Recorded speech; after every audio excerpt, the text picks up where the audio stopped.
प्रयास करना कि सरसों का जो पुष्प होता है, सरसों का जो फूल होता है महाराज, अगर कोई व्यक्ति को किडनी या लीवर से जुड़ी हुई कोई तकलीफ होती है या कोई अंग काम नहीं कर रहा हो, वहां ब्लड पहुंच नहीं रहा हो, वो जगह एकदम सुन्न हो गई हो, खाली पड़ गई हो, तो उसके लिए शिव महापुराण की कथा कहती है कि सरसों के पुष्प 11 को प्रिय है पुष्प में आंक का पुष्प, जो आंकड़े का पुष्प होता है शंकर को बड़ा प्रिय है।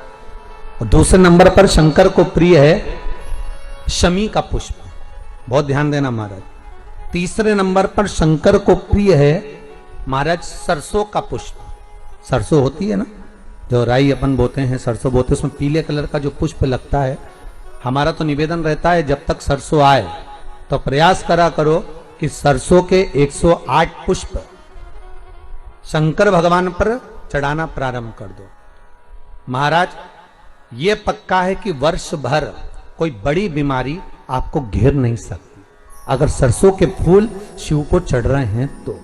और प्रयास करना कि सरसों का जो पुष्प होता है, सरसों का जो फूल होता है महाराज, अगर कोई व्यक्ति को किडनी या लीवर से जुड़ी हुई कोई तकलीफ होती है या किसी व्यक्ति का एक्सीडेंट हो गया होता है और उसका कोई वो काम नहीं कर रहा हो, जैसे किसी के पांव रह जाते हैं एक्सीडेंट के बाद, किसी का हाथ रह जाता है या कोई अंग काम नहीं कर रहा हो, वहां ब्लड पहुंच नहीं रहा हो, वो जगह एकदम सुन्न हो गई हो, खाली पड़ गई हो, तो उसके लिए शिव महापुराण की कथा कहती है कि सरसों के पुष्प 11 शंकर जी के राइट भाग में, जहां शिव जी के गण दरवाजे के द्वारपाल मणिभद्र जिस जगह पर निवास करते हैं, कौन निवास करते हैं?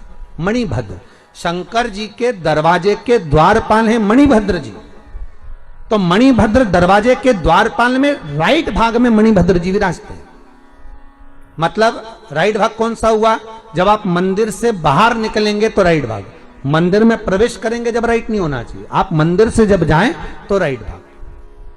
मतलब आप मंदिर से राइट से जाएंगे तो शंकर जी का भी राइट हो जाएगा, क्योंकि शिव जी ऐसे बैठे हैं तो शंकर जी का भी राइट हो गया, देवता उनका भी राइट हो गया, तो राइट भाग सीधा हाथ मणिभद्र जी का स्थान। 11 सरसों के पुष्प मणिभद्र के उस द्वार पर आप रख दीजिए और मणिभद्र के द्वार पर रखकर अंदर जाकर 108 वापिस जब आप बाहर निकल रहे हैं, ये पुष्प आप रखने के बाद एक बार बाहर जाएंगे, फिर वापिस आएंगे मणिभद्र रखने के बाद, और अंदर जाकर 108 सरसों के पुष्प शंकर को समर्पित करेंगे महाराज। उस सरसों के पुष्प जो शिव जी को आप समर्पित कर रहे हैं उसको वापस लेकर आएंगे, श्री शिवाय नमस्तुभ्यम बोलकर उस सरसों के पुष्प को महाराज सरसों के तेल की बोतल में उसको डाल लीजिए। शंकर भगवान को किसी भी प्रदोष में, शाम के समय प्रदोष काल में उस तेल को वापस ले जाकर चढ़ा दीजिए शिव जी को, उसको वापस लेकर आ जाइए। उस तेल का प्रयोग आप नाभि में डालिए और जो शरीर काम नहीं कर रहा उस स्थान पर कम से कम 15 दिन 20 दिन तक